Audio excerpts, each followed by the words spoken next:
Saat tubuh terasa penat setelah seharian beraktivitas, apa yang biasa Anda lakukan? Sebagian orang mungkin memilih untuk langsung beristirahat, namun ada juga yang memilih untuk melakukan terapi pemijatan. Lantas, apa itu terapi pijat? Dan adakah efek sampingnya bagi kesehatan? Dr. Ibrahim Agung akan memaparkannya di segmen Hidup Sehat Plus kali ini. Apa itu terapi pijat? Terapi pijat adalah satu bentuk manipulasi dari jaringan lunak tubuh yang termasuk di dalamnya adalah otot, tendon, ligamen yang semuanya beresiko untuk menimbulkan nyeri. Maka terapi pijat akan mengurangi stres ataupun kekakuan otot untuk mengurangi nyerinya. Ada banyak sekali manfaat dari terapi pijat itu sendiri. Yang pertama tadi, bisa mengurangi nyeri dengan cara mengurangi ketegangan pada otot yang sedang memendek atau sangat tegang. Kemudian terapi pijat juga dapat digunakan untuk melancarkan aliran darah yang seringkali mengalami stagnasi ataupun mengalami sumbatan di pembuluh darahnya. Terapi pijat juga dapat meningkatkan produksi hormon serotonin dan juga hormon endorfin yang berfungsi untuk membuat tubuh kita semakin rileks. Terapi pijat juga saat ini digunakan untuk cara menguruskan berat badan tubuh kita dengan cara membuat terapi pijat yang disebut sebagai lymphatic drainage therapy. Memang ada beberapa resiko yang mungkin terjadi jika dilakukan terapi pijat. Misalnya, melakukan pemijatan pada saat fase peradangan akut. Fase peradangan akut adalah fase di mana seharusnya peradangan itu diturunkan dengan cara memberikan kompres. Namun sebaliknya, banyak orang memberikan terapi pijat pada saat fase peradangan akut yang bukan membuat peradangannya semakin berkurang, namun sebaliknya dapat membuat peradangan semakin meningkat. Maka pemijatan pada fase akut adalah sesuatu hal yang dikontraindikasikan. Kemudian yang kedua adalah pemijatan pada kondisi fraktur atau patah tulang. Patah tulang sebenarnya dapat menyambung kembali dalam kondisi yang baik. Namun dengan pemijatan, lama waktu untuk penyembuhan akan semakin bertambah karena memang proses peradangannya akan semakin lama. Yang ketiga adalah pemijatan pada daerah tumor atau kanker. Tentu di sekitar tumor tidak boleh dilakukan pemijatan karena dikhawatirkan pemijatan akan merangsang produksi dan juga penyebaran dari keganasan. Namun di luar daripada itu, terapi pemijatan tentu akan memberikan banyak sekali manfaat untuk Anda di rumah.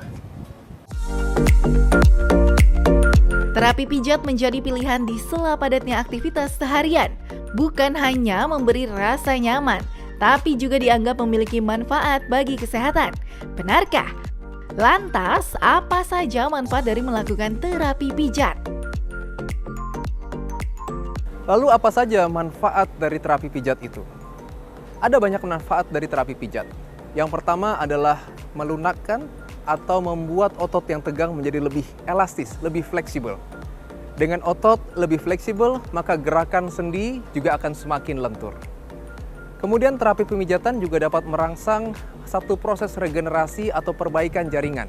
Jadi ketika ada otot yang kaku, rusak, dengan terapi pemijatan akan merangsang satu proses perbaikan jaringan untuk membuat perbaikan dari struktur yang bermasalah tersebut. Terapi pemijatan juga dapat meningkatkan aliran darah atau vaskularisasi, dan ini sangat penting sekali. Bahkan saat ini, terapi pemijatan juga sering digunakan sebagai terapi tambahan untuk menguruskan atau menurunkan berat badan. Itu adalah manfaat-manfaat yang dapat Anda dapatkan dengan terapi pemijatan yang tepat.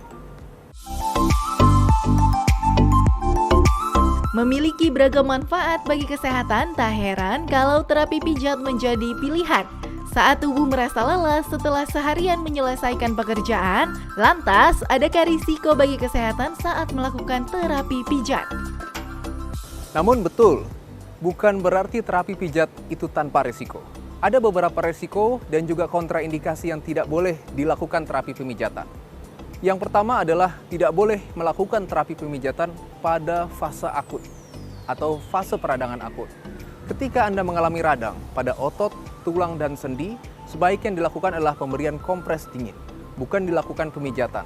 Karena pemijatan akan membuat peradangan semakin lama sehingga perbaikan dari kerusakan jaringan akan semakin lama juga.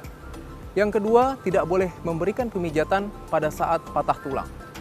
Patah tulang sebenarnya akan dapat menyambung kembali dengan sendirinya, namun ketika dilakukan pemijatan, perbaikannya akan semakin lama karena proses peradangannya pun akan semakin panjang. Yang juga tidak boleh adalah pemberian pemijatan pada area keganasan atau kanker. Pemijatan pada area kanker dikhawatirkan dapat membuat kankernya akan lebih mudah untuk menyebar. Nah, sehingga jika Anda ingin melakukan pemijatan, sebaiknya dilakukan pemijatan 7 hari sekali atau 1 minggu sekali. Karena setelah 7 hari, otot yang tadi sudah dilakukan pemijatan akan mengalami satu proses perbaikan dan itu dapat kembali dilakukan pengulangan untuk memastikan agar otot lebih lentur, lebih fleksibel sehingga nyeri pun akan dapat dihindari dengan lebih panjang ke depannya.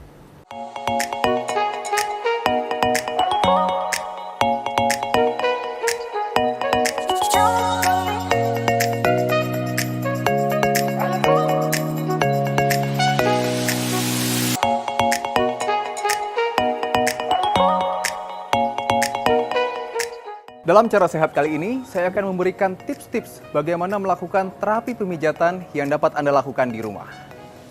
Tips yang pertama, pastikan Anda melakukan terapi pemijatan bukan dalam kondisi yang akut.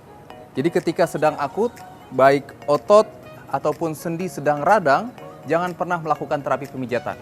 Karena pemijatan pada fase akut bukan membuat peradangan yang semakin berkurang, namun sebaliknya akan semakin membuat peradangan yang semakin bertambah. Yang kedua, Anda boleh memberikan minyak-minyakan ataupun oil untuk memudahkan terapi pemijatan di rumah.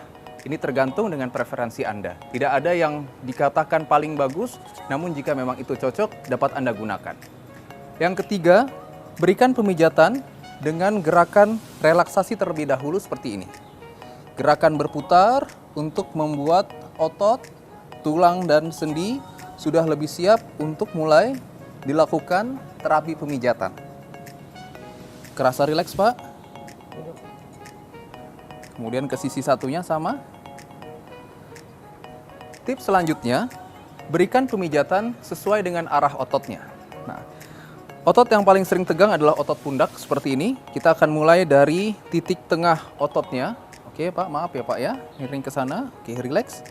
Kita akan memberikan penekanan dari pertengahan otot ke arah ujung ototnya. Kerasa, Pak?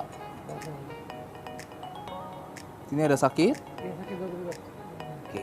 Kita bisa berikan penekanan pada daerah yang relatif lebih sakit. Ini ya. Oke. Tips yang terakhir, jika memang terapi pemijatan tidak menyembuhkan nyeri otot, tulang, dan sendi, sebaiknya lakukan pemeriksaan ke dokter untuk mendapatkan terapi dan tata laksana yang lebih tepat.